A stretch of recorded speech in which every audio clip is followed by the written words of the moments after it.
பணத்திற்கும் சுக்கிரனுக்கும் தான் நிறைய தொடர்பு. பணத்திற்கும் சந்திரனுக்கும் தான் நிறைய தொடர்பு. ஜோதிடத்துல பண வரவுக்குரிய கிரகமா சுக்கிரனையும் சந்திரனையும் சொல்லுவோம். பணத்தட்டுப்பாடு வரும். வீட்டு வாசலுக்கு நேரெதிரே. இப்போ நம்ம முற்றத்துல வைப்போம், அது வீட்டுக்குள்ள நுழையும் பொழுது வீட்டுக்குள்ள என்ட்ரியா பார்த்தா வாசல்ல இருந்து தெரியும். நிறைய பேர் வீட்டுல வந்து பாத்தீங்கன்னா தலைவாசலுக்கு முன்பாக துணிகள் காயப்படக்கூடிய கயிறு கட்டியிருப்பாங்க. மெயினான விஷயம் வந்துமா, தெய்வ பிரசாதங்கள் இருக்குல்ல, இந்த தெய்வ பிரசாதங்கள் மாலைகள்லாம் கொண்டு வந்து பூஜை அறையில ரொம்ப காயப்பட்டுருவாங்க. உண்மையை சொல்லணும்னா அது தோஷமுள்ள வீடு என்று பொருள். அங்க வந்து பணவசியம் என்பது நிச்சயமாக வராது. வீட்டுக்குள்ள இதை அமைக்கிற நிர்பந்தம் ஏற்படுகிறது அப்படின்னா நிச்சயமா என்ன ஆகுது அப்படின்னா ப்ராப்ளம் நிறைய கிரியேட் ஆகுது.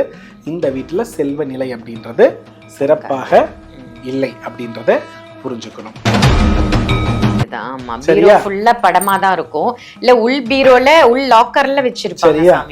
அந்த பண பெட்டிக்குள்ள பணத்தை தவிர எல்லாம் இருக்கும். பச்சை கற்பூரம், ஏலக்காய், வெந்தயம், சோம்பு, சீரகம், ஒரு மளிகை ஜாமானே அந்த பீரோல இருந்து எடுத்துடலாம். கேதுவை நீச்சப்படுத்துவது எப்படி, மகாலட்சுமி கடாட்சம் நமக்கு எப்படி கிடைக்கும், நம்ம எப்படியெல்லாம் இருந்தா மகாலட்சுமி தாயார் நம்ம இல்லம் தேடி வருவாங்க. நிறைய பதிவுகள் நம்ம பேசியிருப்போம், மகாலட்சுமி இல்லம் தேடி வர இதை செய்யுங்க. அதை நீங்களே டைரக்டா இந்த கிளாஸ் மூலமா கத்துக்க போறீங்க. குருஜி உங்களுக்கு கத்துக் கொடுக்க போறாங்க. இரண்டே நாள் தான் இந்த வகுப்பு. கண்டிப்பா மிஸ் பண்ணிடாம இந்த வகுப்புல ஜாயின் பண்ணிக்கோங்க.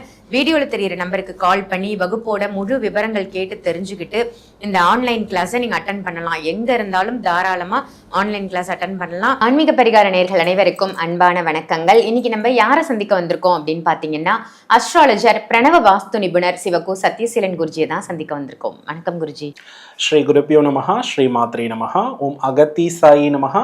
இறையடியார்கள் அனைவருக்கும் அன்பான வணக்கங்கள். வணக்கமா குருஜி. இன்னைக்கான டாபிக் என்ன அப்படின்னா, இந்த மாதிரியான பொருட்கள் நம்ம வீட்டுல நிறைஞ்சிருக்கு, இதை நம்ம நிறைய வாங்கி சேர்த்து வச்சுட்டோம், இந்த மாதிரி பொருள் எல்லாம் இருக்குன்னா நம்ம வீட்டுல பணம் தங்காது, பணம் சேராது, இதெல்லாம் கொஞ்சம் எடுத்துருங்க, இது வேண்டாம் அப்படின்னு எந்த பொருளை சொல்லுவீங்க? பொதுவாமா பணத்திற்கும் சுக்கிரனுக்கும் தான் நிறைய தொடர்பு. பணத்திற்கும் சந்திரனுக்கும் தான் நிறைய தொடர்பு. ஜோதிடத்துல பண வரவுக்குரிய கிரகமா சுக்கிரனையும் சந்திரனையும் சொல்லுவோம். அதை சேமிக்கக்கூடிய கிரகமாக யாரை சொல்லுகிறோம் அப்படின்னா புத பகவானை சொல்லுகிறோம். சேமித்த பணம் நல்ல வழியில் செலவழியக்கூடியதை குரு பகவானை அடிப்படையாக வைத்து சொல்லுகிறோம். இப்போ சேமிக்கிற பழக்கமும் இருக்கு, சேமித்தால் பணம் பெருகுன்ற நம்பிக்கையும் இருக்கு. ஆனா பணம் வரணும்ல, அதற்கு யாரு முக்கியம்னா சந்திரனும் சுக்கிரனும் முக்கியம். இந்த சந்திரனும் சுக்கிரனும் எந்த கிரகத்தால அடி வாங்கும் அப்படின்னு பார்த்தோம்னா கேது என்ற கிரகத்தால அடி வாங்கும். ராகு என்ற கிரகத்தால நன்மை கிட்டும், கேது என்ற கிரகத்தால என்னாகும், அடி வாங்கி செயல் இழக்கும். அதாவது கேது பகவான் என்பது சந்திர பலத்தையும் சுக்கிர பலத்தையும் முழுமையாக தடுத்து நிறுத்தக்கூடிய கிரகமாக இருப்பவர். சரி, அப்போ இதுல முதல் விஷயம் என்ன அப்படின்னா, எந்த வீட்டில் பொருளாதார வசியம் குறையும் அப்படின்னா மூலிகை செடி உள்ள வீட்டில் குறையும். மூலிகை செடி அப்படின்னா என்னன்னா, துளசி இருக்கிறது தப்பு இல்லை, ஆனா எங்க வீட்டுல வந்து பூக்கிற தாவரங்கள் எதுவுமே கிடையாது, ஆனா ஆரோக்கியத்தை குறிக்கக்கூடிய எல்லா தாவரங்களும் இருக்கு.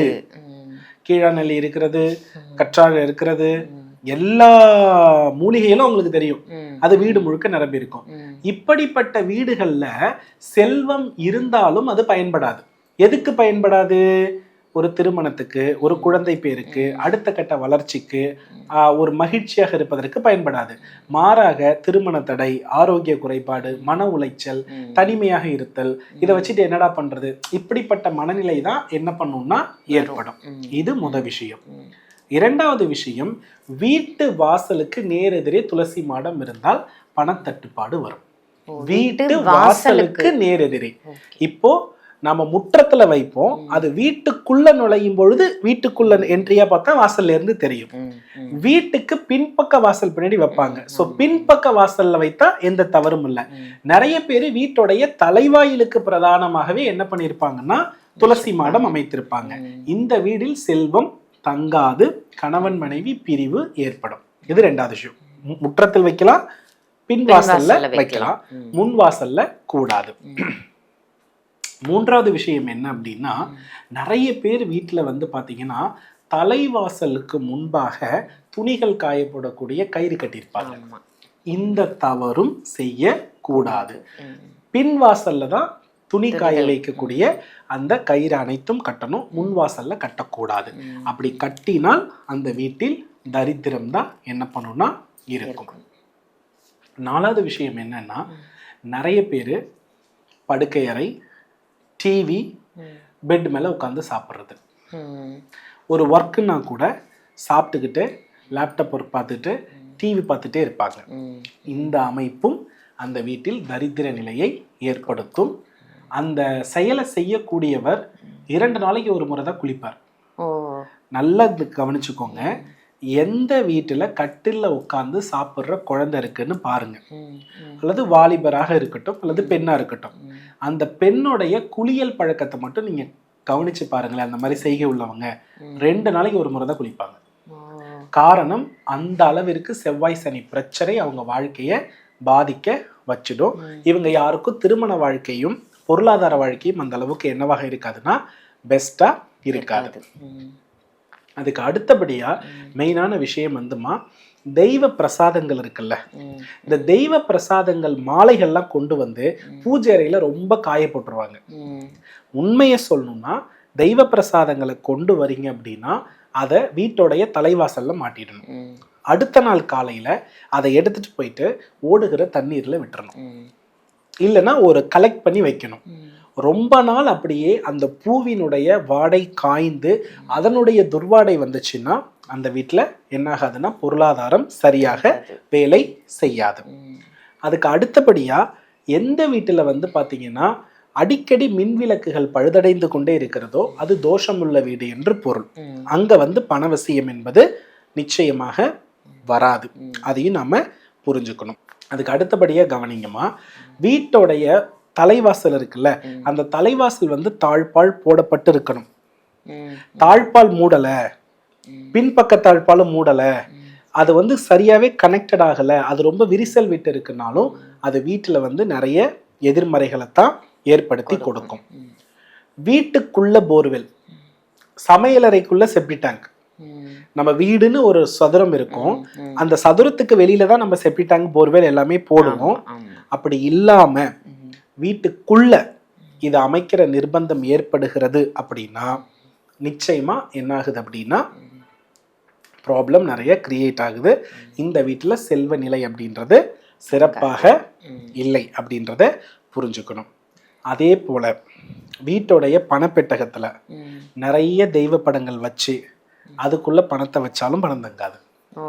நிறைய பேரு பண்ற பெரிய தப்பு இதுதான். ஆமா, பீரோ ஃபுல்லா படமா தான் இருக்கும், இல்ல உள் பீரோல உள் லாக்கர்ல வச்சிருப்பாங்க சாமி படம். அந்த பண பெட்டிக்குள்ள பணத்தை தவிர எல்லாம் இருக்கும். பச்சை கற்பூரம், ஏலக்காய், வெந்தயம், சோம்பு, சீரகம், ஒரு மளிகை ஜாமானே அந்த பீரோல இருந்து எடுத்துடலாம். நல்ல ஒரு விஷயம் புரிஞ்சுக்கோங்கம்மா, ஆக்சுவலி ஃப்ராக்ரன்ஸ் இருக்கிற இடத்துல பணம் தங்கும் தான், ஆனா பணத்துக்கும் தெய்வத்திற்கும் சம்பந்தம் இல்லை. அதனால தெய்வத்தின் முன்னாடி வைத்தால் பணம் சேருன்ற ஒரு அவநம்பிக்கையை தயவு செய்து எல்லாமே என்ன பண்ணிடுங்கன்னா விட்டுடுங்க. இது நார்மலா நீங்க லாக்கர் வாங்கி வச்சாலே நல்ல பலன் உறுதியாக இருக்கும். இது ரொம்ப முக்கியமானது.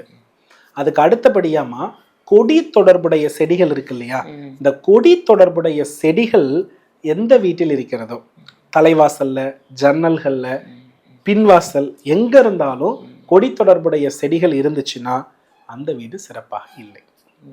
ஸோ இந்த தவறுகள் எல்லாம் ஒரு வீடு நலமாக இருந்தாலும் கூட அந்த செல்வத்தை அனுபவிக்க முடியாத யோகத்தை உருவாக்கி கொடுக்கிறது. அதனால இந்த தவறுகள் எல்லாம் அந்த வீட்டில் பண்ணாதீங்க, நல்லது அல்ல. ரொம்ப அருமையா சொன்னீங்க. நீங்க சொல்ற மாதிரி இந்த பெட்ல உட்கார்ந்து சாப்பிடுறது, டிவி பார்த்துக்கிட்டே சாப்பிடுறது, இப்ப இருக்கிற டிவி பார்த்துட்டு கூட சாப்பிட்டுக்கலாம். ஆனா அது பெட்ல உட்கார்ந்து டிவி பார்த்து பார்த்துட்டு சாப்பிடக்கூடாது. சாப்பிடக்கூடாது. இப்ப இருக்கிற யங்ஸ்டர்ஸ் நிறைய பேருக்கு அந்த மாதிரி பிரச்சனைகள் இருக்கு. நீங்க சொல்ற மாதிரி இந்த ஒரு சின்ன சின்ன விஷயங்களை நம்ம மாட்டினாலே இந்த பணத்தட்டுப்பாடு இல்லாத ஒரு வாழ்க்கைய வந்து வாழ நிச்சயமா முடியும் உருவாக்க முடியும். முடியும். நம்ம என்னதான் சம்பாதிச்சாலும் தக்க வச்சுக்கணும் அப்படிங்கறது ஒண்ணு இருக்கு இல்லையா? இருக்கு. நிச்சயமா ரொம்ப ஒரு அற்புதமான தகவலா கொடுத்தீங்க குருஜி. நன்றி. நல்லதுமா. வெற்றிவேல் முருகா. கேதுவை நீச்சப்படுத்துவது எப்படி, மகாலட்சுமி கடாட்சம் நமக்கு எப்படி கிடைக்கும், நம்ம எப்படியெல்லாம் இருந்தா மகாலட்சுமி தாயார் நம்ம இல்லம் தேடி வருவாங்க. நிறைய பதிவுகள் நம்ம பேசியிருப்போம். மகாலட்சுமி இல்லம் தேடி வர இதை செய்யுங்க, அதை நீங்களே டைரக்டா இந்த கிளாஸ் மூலமா கத்துக்க போறீங்க. குருஜி உங்களுக்கு கத்துக் கொடுக்க போறாங்க. இரண்டே நாள் தான் இந்த வகுப்பு. கண்டிப்பா மிஸ் பண்ணிடாம இந்த வகுப்புல ஜாயின் பண்ணிக்கோங்க. வீடியோல தெரியுற நம்பருக்கு கால் பண்ணி வகுப்போட முழு விவரங்கள் கேட்டு தெரிஞ்சுக்கிட்டு இந்த ஆன்லைன் கிளாஸை நீங்க அட்டன் பண்ணலாம். எங்க இருந்தாலும் தாராளமா ஆன்லைன் கிளாஸ் அட்டன் பண்ணலாம். ஸோ யாருக்கெல்லாம் தேவையோ பயன்படுத்திக்கோங்க.